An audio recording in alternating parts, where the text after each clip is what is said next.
لیکن اب ہم نے شادی کر لیا تو اب میرا راج چلے گا نا، اسی لیے تو کیا تھا لالچ میں۔ تو ان چیزوں کی طرف اشارہ کیا گیا ہے کہ پہلے بہت ساری اصولی باتیں بتائی جا چکی ہیں، ان باتوں کو ذہن میں رکھو، اصل فتویٰ تو وہی ہے، اصل حکم تو یہی ہے، تم اس میں آئیں بائیں یا چوں چرا کر رہے ہو، جس کی گنجائش نہیں ہے اس کو 100% لاگو ہونا چاہیے۔ اب آگے اس کے کیا کہا جا رہا ہے، وَتَرْغَبُونَ أَن تَنْكِحُوهُنَّ، اور تم چاہتے ہو کہ ان سے نکاح کرو۔ اب اس کا ترجمہ دو انداز سے لوگوں نے کیا ہے، ایک تو کیا تم چاہتے ہو کہ تم ان سے نکاح کرو، دوسرا ترجمہ کیا ہے تم بیزار ہو کہ ان سے نکاح نہ کرو۔ اصل میں ہے یہ کہ یہاں پر یہ جو لفظ رغبہ آیا ہے نا، اس کے بعد اگر فی آ جائے تو چاہنا معنی ہوتا ہے، اور اس کے بعد اگر ان آ جائے تو نہ چاہنا معنی ہوتا ہے، اعراض کرنا، ٹالنا، بیزار ہونا۔ جیسے ہم لوگ خطبہ نکاح میں سنتے ہیں نا، فمن راغب عن سنتی، جو میری سنت سے اعراض کرے، فلیس منا، وہ ہم میں سے نہیں۔ تو یہاں پر چونکہ نہ فی لکھا ہے نہ ان لکھا ہے، جبکہ زبان میں دونوں طرح سے استعمال ہوتا ہے، تو کسی نے مانا کہ فے ہے تو وہ چاہنا ترجمہ کرتے ہیں، کسی نے مانا کہ ان ہے وہ بیزار ہونا، اعراض کرنا ترجمہ کرتے ہیں۔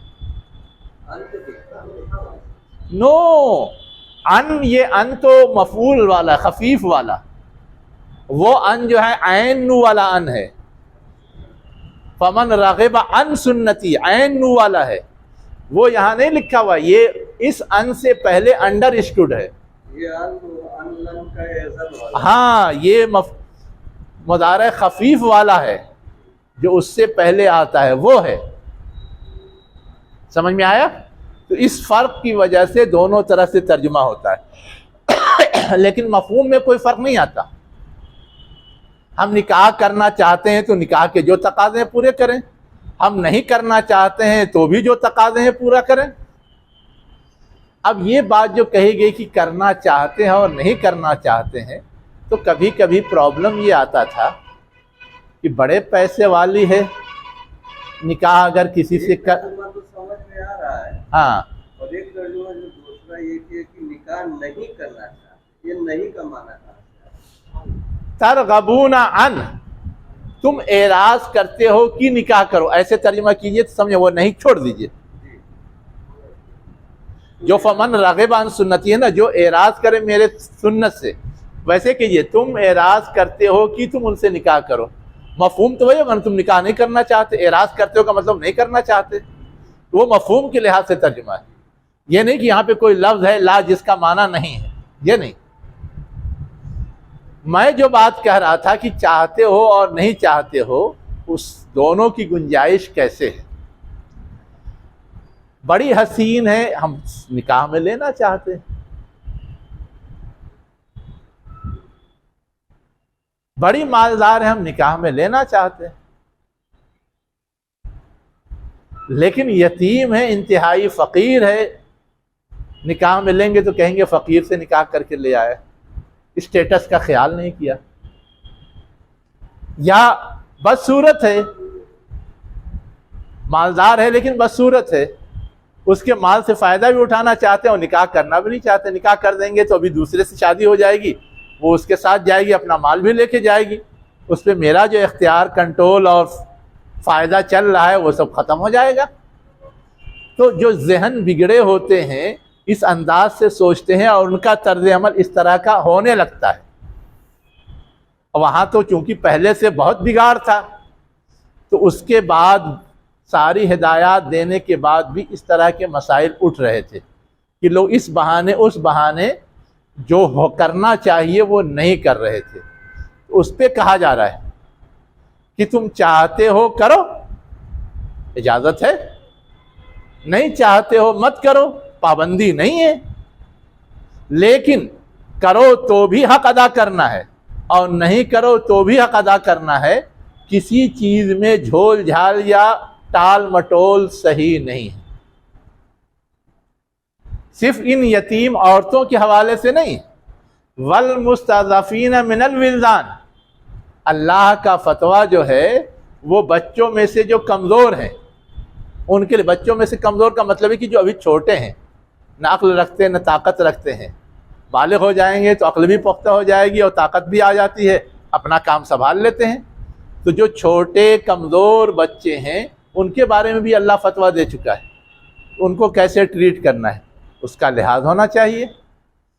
وَأَن تَقُومُوا لِلْيَتَامَى بِالْقِسْطِ، اللہ تعالیٰ فتویٰ دیتا ہے کہ تم کھڑے ہو یتیموں کے لیے انصاف کے ساتھ، یعنی چاہے بچے ہوں، چاہے عورتیں ہوں، چاہے نکاح کرنا ہو چاہے نہ کرنا ہو، ہر صورت میں عدل پیمانہ ہے۔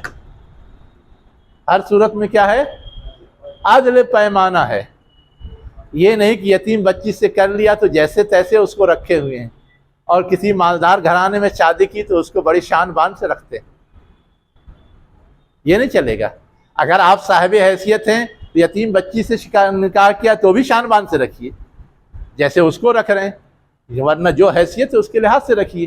عدل چاہیے، یہ نہیں کہ چھوٹے گھر کی آ گئی ہے جیسے تیسے رہ لے گی، کاہے کو زیادہ لوڈ لیں۔